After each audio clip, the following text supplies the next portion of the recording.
శ్రీవారు గురుజాడలో చెల్లా శేషాచల శర్మ గారి ఇంటి యందు విడిది చేసి ఉన్నప్పుడు వారి పాదాలకు బంగారు పూలతో పూజ చేయాలనే సంకల్పం శర్మగారికి కలిగింది.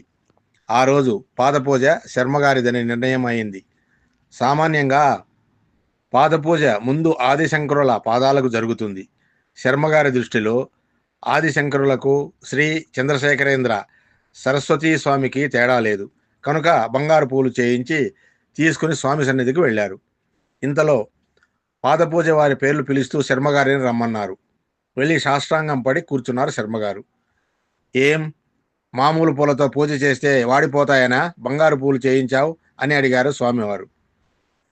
శర్మగారు నివ్వెరిపోయారు. బంగారు పూల సంగతి స్వామికి ఎలా తెలుసు అని.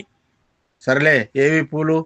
111 అన్నారు స్వామి అక్కడ శర్మగారు ఉంచిన పూల పొట్లం అందుకుంటూ.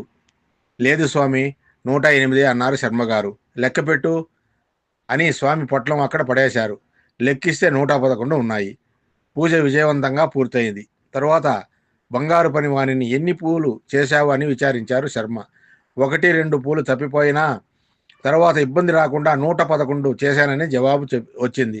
అది సరే, పూలు చేయించి తూకం వేయించి తీసుకున్న శర్మగారికి ఆ సంగతి తెలియలేదు. కానీ స్వామికి ఎలా తెలిసింది?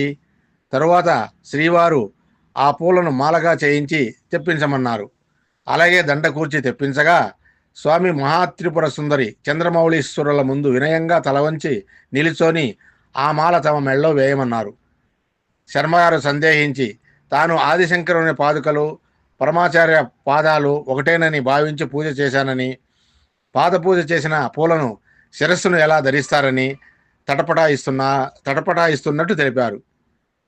నీవు ఏ భావంతో పూజ చేసినా నాకు సంబంధించినంత వరకు నువ్వు పూజ చేసింది శ్రీ ఆదిశంకర భగవత్పాదుల పాదుకలకే.